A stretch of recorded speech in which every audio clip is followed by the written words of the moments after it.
rimwe na rimwe usanga abakobwa bari mu rukundo ugasanga umukobwa umwe akundana n'abasore babiri, ariko ugasanga umukobwa yabuze amahitamo yo guhitamo umusore mwiza kandi umukunda bya nyabyo. Uyu musore ngiye kukwereka ibintu uzagenderaho uhitamo umusore mwiza mu basore babiri.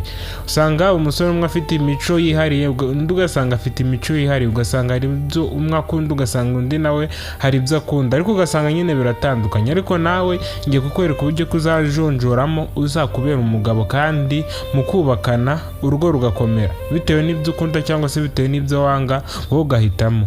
Uyu munsi nibyo naguteguriye, ariko ndagushishikariza gukanda subscribe niba utarayikanda kugira ngo ujye ubasha kubona ibiganiro ducisha kuri uno muyoboro, nanjye ubategurira nkanabibagezaho. Nitwa Aime, iyi yitwa Aime Heart, muhawe ikaze. Ikintu cya mbere kizagufasha mu guhitamo umukunzi mwiza ni ukugisha inama abantu wizeye kandi bakuru mu byerekeranye n'urukundo. Rimwe na rimwe ushobora kuba wizeye nka mama wawe, papa wawe se cyangwa se undi muntu uwo ari we wese, ukamwegera ukamugisha inama, ukamubwira uti ese aba basore uko ari babiri, umwe yitwara utya undi yitwara utya, ese ngira inama mpitemo uwuhe tuzabana neza, mpitemo uwuhe uzanshimisha. Buri kimwe cyose nyine ukagenda umugisha inama. Nka mama wawe nzi ko atakugira inama mbi, wowe ugende akugira inama ndetse nawe urebe niba bihura ubuhitemo. Ariko nanone ushobora kudahuza n'uwo nguwo ukaba wagisha inama undi uwo ari we wese, akaba yabigufashamo, bigatuma uzagira urukundo rwiza ndetse n'urugo rwanyu rukazaba rwiza igihe mwageze mu rugo mushakanye. Ikintu cya kabiri kizagufasha mu guhitamo neza umukunzi hagati y'abasore babiri bagukunda ugahitamo umwe. Tekereza uko wabana na buri umwe. Rimwe na rimwe uratekereza ukavuga uti ese uyu musore tubanye mu rugo rwacu byazagenda ute? Buri umwe wese ukagenda umugenzura. Rimwe na rimwe hari igihe usanga umusore hari imico afite, navuga ko ari nka karande nyine, usanga hari ibintu bimubaza, ukareba ukavuga uti ese uyu musore nge ninshakana nawe tukaba umugore n'umugabo azajya mfata ute, bizagenda ute, ese iyi mico ntazayikomeza? Buri kimwe cyose ukabanza ukakigenzura ukavuga uti ese iyi mico cyangwa se uyu muntu nitubana bizagenda ute? Buri kimwe cyose nyine ukabanza ukakigenzura kugira ngo utazicuza nyuma. Ariko nubwo abantu bahinduka, ariko nawe azahinduke utarabigizemo uruhare mu guhitamo nabi, ahubwo azaba ari uhindutse cyangwa se azaba ari ukuhinduka kugira ngo wowe uzapfe gufata utabanje kureba neza uwo ari we. Ikintu cya gatatu kizagufasha mu guhitamo neza hagati y'abasore babiri bagukunda ugahitamo umwe, gereranya uko ujya ubiyumvamo, uko wiyumvamo umwe cyangwa se undi, wowe ukagereranya ukavuga uti uyu muntu uko mwiyumvamo utya, turamutse tubanye bitewe n'uko mwiyumvamo cyangwa se nawe uko anyiyumvamo, ibintu bizagenda neza. Buri kimwe cyose aho ngaho urabanza ukakireba kugira ngo utazicuza inyuma mu rukundo rwanyu cyangwa se no muri urwo rugo rwanyu ukazicuza impamvu wamuhisemo. Rimwe na rimwe igihe hari igihe uba utiyumvamo umuntu, rimwe na rimwe wenda we akaba agukunda ariko utamukunda, we reba uburyo ki mwiyumvanamo cyangwa se uburyo ki umwiyumvamo. Ibyo ngibyo bizagufasha mu gutuma ugira urugo rwiza cyangwa se n'urwo rukundo rwanyu rukaba rwiza. Iyo wiyumvamo umuntu nyine murabana, ariko igihe utamwiyumvamo, uramutse unamushatse, navuga ko sinzi ikibazo waba ufite. Ikintu cya kane kizagufasha mu guhitamo umusore mwiza cyangwa se umusore uzakuberamo umugabo hagati y'abasore babiri, tekereza ku buryo bakwibonamo. Rimwe na rimwe hari igihe usanga umusore agukunda ariko nyine ubona ko atakwibonamo. Rimwe na rimwe muri kugendana akaba yanagusiga akavuga uti we, si no kuvuga ngo ni mu kugenda gusa, ahubwo ugasanga nyine n'ibikorwa agenda gukorera byerekana ko atari kukwiyumvamo cyangwa se uburyo we aba atari kukwiyumvamo. Ibyo bizagufasha mu gutuma uhitamo neza kandi ugahitamo uwo muzabana neza. Igihe bakwibonamo bose, wowe reba ukwibonamo neza cyane, ibyo ngibyo bigufasha mu gutuma ugira urukundo rwiza. Ikintu cya gatanu kizagufasha mu guhitamo neza uzakubera umugabo, reba kandi wite ku kintu kibi buri umwe wese ashobora kuba akora. Ureba ku bibi byabo ukavuga uti uyu muntu ibi bibi akora wenda dushobora kwihanganirana, cyangwa se iyi mico mibi afite ushobora kuzayihanganira. Buri kimwe cyose ukagenda ukireba, ukabije ukamureka. Ubwo usanga umuntu afite imico nyine ikabije, uwo nguwo ukamureka ukareba nyine undi muri guhuza.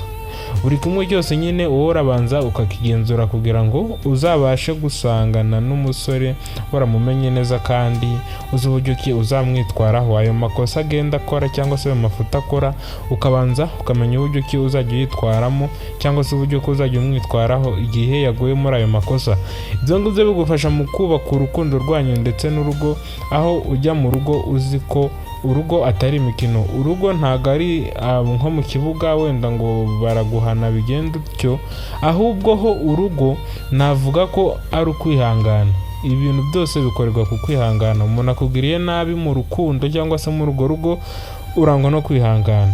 Rero igihe cyose wita ku kintu kibi cya buri umwe ukareba ese iki kibi kizamerera neza cyangwa se ni nabi, wabanje kubigenzura. Ujya mu rugo warabanje kubigenzura byose, ibyo ngibyo bigufasha mu gutuma urukundo rwanyu rukomera ndetse n'urugo rwanyu rugakomera.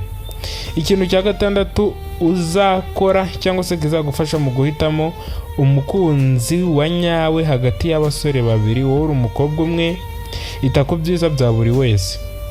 Ibyiza bya buri umwe bigufasha mu gutuma uvuga uti uyu muntu ibi byiza byiwe ndetse nambihuje n'ibibi bye, ese byahura? Ese nazabyihanganira? Ibi byiza bye byazaza bimeze ute? Buri kimwe cyose ukabanza ukakigenzura. Ibyo ngibyo bigufasha mu gutuma wubaka urukundo rwiza kandi rufite intego. Wenda ushobora kuba wahisemo ufite imico mibi, undi afite imico myiza, ugasanga wundi wahisemo ari gutandukana n'uhisemo bwa kabiri. Aho ngaho ukoresha inyurabwenge ukavuga uti reka mpitemo uyu nguyu, bizagenda utya. Aho kugira ngo ugende uri mu rujijo birangira utanahisemo uwo uzakunda, wahitamo uwo ubona we muberanye cyangwa se ubona uzihanganira mu mico yiwe. Ikintu cya munani kizagufasha mu guhitamo hagati y'abasore babiri bagukunda, ugahitamo umwe kandi uwo musore uhisemo akaba ari uzakubera umugabo. Gerageza ufate umwanya wiherere, wicare ube wenyine cyangwa se ukore meditation.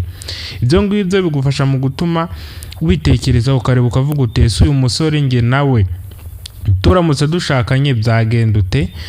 Mbese urabanza ugatekereza ukavuga uti imico y'uyu nguyu n'uyu nguyu nimbihuza bizagenda utya. Mbese wowe ukabanza ukagenzura buri kimwe cyose nk'uko twavuze haruguru nyine, imico mibi afite ni myiza ukagenda ureba ukavuga uti ukabibalansa. Mbese buri kimwe cyose ukabanza ukakibalansa. Ibyo ngibyo bigufasha mu gutuma ushakana n'uwo wakunze kandi n'imico ye ukaba uyizi, buri kimwe cyose warabanje kukigenzura. Ibyo ngibyo bigufasha mu gutuma urugo rwanyu rukomera kandi akaba ari urugo rw'intangarugero. Ikintu cya munani kizagufasha mu gutuma uhitamo hagati y'abasore babiri bagukunda wa mukobwa we, ugahitamo umwe aho kugira ngo bose bakunde nyine ubure amahitamo.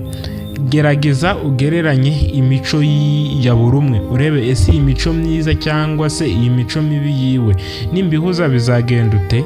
Nimbihuza ntibizamera nka supaguru tugafatana mbese tugakundana bya nyabyo? Ese iyi mico ninyigenzura bizagenda ute? Buri kimwe cyose ukabanza ukakigenzura ukavuga uti uyu musore nshakanye nawe byagenda utya, uyu nguyu nawe nshakanye nawe byagenda utya. Buri kimwe cyose ukabanza ukakigenzura, then nyuma ugahita usanga uwo mukundana cyangwa se uwo wahisemo, kuko n'abagukunda nyine ibintu bihita bihura. Ibyo ngibyo bizagufasha mu gutuma ushakana n'umuntu ukunze kandi wizeye neza, kandi bizagufasha mu gutuma n'iterambere ry'urugo rwanyu rigera kure kandi n'urukundo rwanyu rurambye. Ibyo ngibyo nibyo nagutegurira uyu munsi, ariko ndagushishikariza gukanda subscribe niba utarayikanda kugira ngo ujye ubasha kubona ibiganiro ducisha kuri uno muyoboro. Nanjye ubibategurira nkanabibagezaho. Nitwa Aime, iyi yitwa Aime Heart. Mwakoze cyane.